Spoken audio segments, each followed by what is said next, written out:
I've got one question. Do you want to look rich or do you want to be rich? In this video, we're going to look at the money habits that you might have that could just be keeping you poor.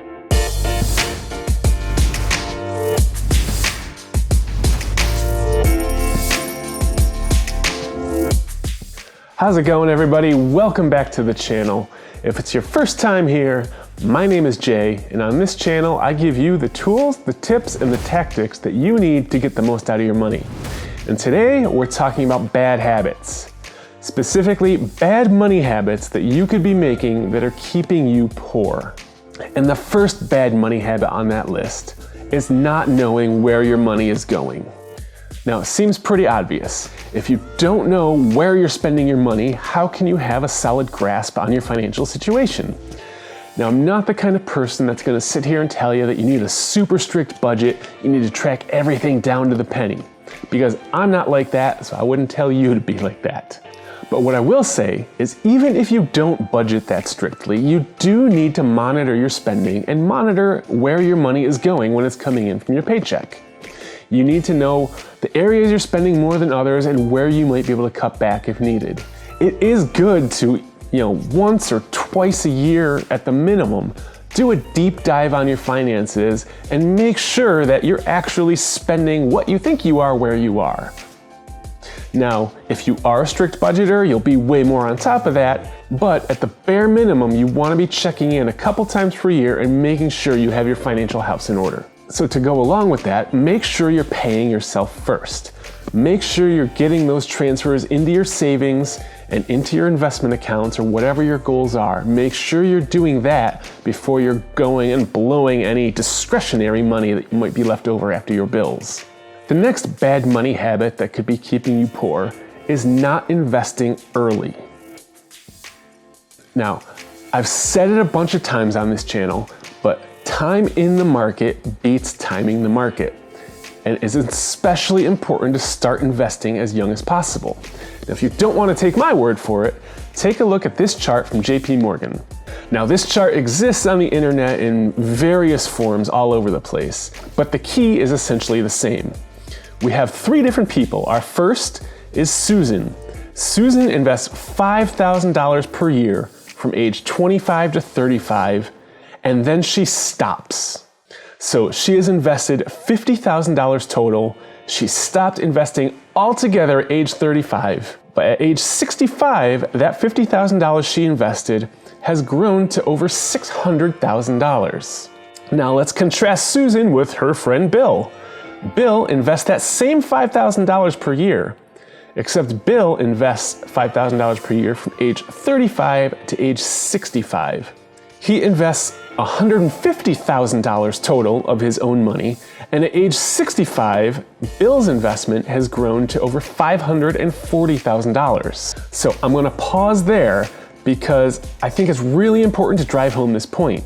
Our first person, Susan, invested only $50,000 total, but she invested it from age 25 to 35, only 10 years.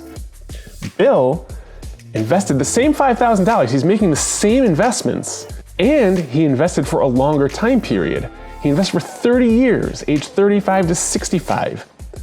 So he invested $100,000 more of his own money, but by the time Susan and Bill got to age 65, Susan still had more money from her investments. It just shows you the importance of investing early and how important those first 10 years are. Now, Susan and Bill aren't our only friends here. We also have Chris, who starts with Susan investing that $5,000 at age 25, except he continues investing all the way from age 25 to 65. So he invests a total of $200,000 out of his own pocket. And at age 65, he ends up with $1.1 million. So the big takeaways from this are, it is super important to start investing as young as possible. Those first 10 years, like we saw with Susan, were key to building more wealth than Bill, who invested more money, but at later ages. But even more important than just getting started early is to keep investing consistently. Like our last example there, Chris started at 25, but kept investing through 65 instead of stopping at 35. and he ended up with almost double the money of Susan because he kept investing and didn't stop. So start investing as soon as you can. I don't care how old you are, it's not too late even if you're a little on the older side, and keep investing steadily. Our third bad money habit that could be keeping you poor is kind of an obvious one, and it's getting into debt. Now, not all debt is bad. Mortgage debt isn't bad because you're investing in an appreciating asset and a place to live. Also, for as bad of a rap as it gets, and as much as it's in the news for being a bad thing, student loan debt isn't really a bad debt to have. Now, I'll throw in the caveat there that the student loans you took on and the debt you're in from that was for a degree, for an education that you're actually using. I mean, it's one thing to take on a couple $100,000 worth of debt and come out with a medical degree and you're being a doctor. But if you're $100,000 in debt for student loans for a marketing degree and now you're working as a plumber, you probably wasted that money. Not that there's anything wrong with being a plumber, and there's not anything wrong with a marketing degree, but you spent the money to get that degree and you're not using the degree in your field. In that case, student loan debt wouldn't be a good kind of debt. Then we have our obvious worst case scenario of debts to be in. Credit card debt, payday loans, and then even things like a lot of people take out multiple mortgages on their primary residence. Those kind of things can all get you into big trouble and lead to a bad financial situation. One habit I do want you to get into is to get into the habit of hitting the like button on this video and making sure you subscribe to the channel so you don't miss any of my videos every Tuesday and Friday. But the fourth bad money habit that could be keeping you poor is not negotiating. Now, when I say negotiating, I'm not saying you should go to the grocery store and start arguing about the price of apples. But when you get hired for a new job, make sure you're negotiating your salary. That moment of time where they've chosen you as the candidate for the job and before you've actually accepted is the moment in time where you will have the most bargaining power you will probably ever have at a job. So negotiate your salary, make sure you're getting your full worth before you start. It might be your one and only chance to make thousands of dollars more per year and to get your actual full value as an employee. On the flip side of the coin, make sure you're negotiating your large purchases. When it comes to doing things like buying a home or buying a car, make sure you're as informed as can be and make sure you're working hard to get the best price possible.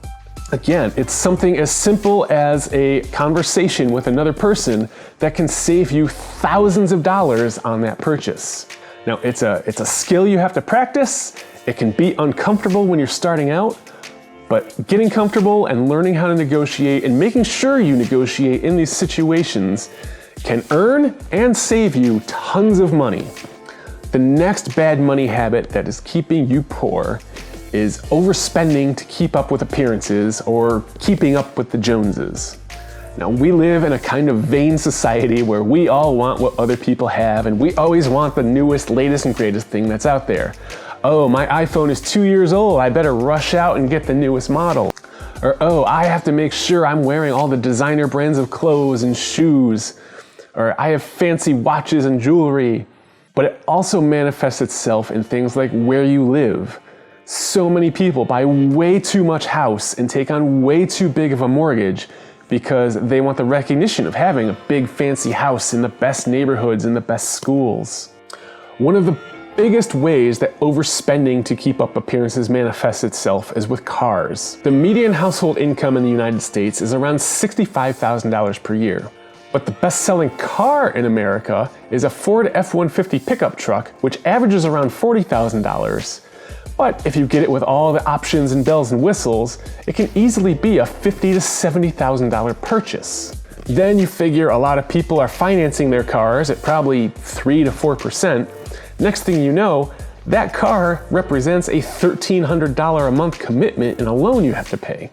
And why do they do that? They do that, because my friend down the street has a nice car, or driving around a nice car projects status. Well, people don't really notice your car, and the joy of driving around in a really fancy, nice car wears off quickly. I mean, really think about it. When's the last time you saw someone roll up in a Rolls Royce or a Bentley or whatever? You saw a really fancy car driving down the street. You look at the car, you're not thinking about the person driving the car, you're picturing yourself in that car. So your opinion of that person driving that car doesn't change at all because you're not even noticing them, you're not even thinking about them. You're thinking about the car because it's so expensive and oh, I wish I was rich enough to afford that or whatever. So let me know what you think. What are some other bad money habits that you have or you've seen in other people that are really keeping them poor or preventing them from achieving their financial goals? Let me know down in the comments below.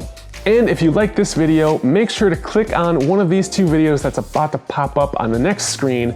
They'll make you better with your money, and I hope I see you over there.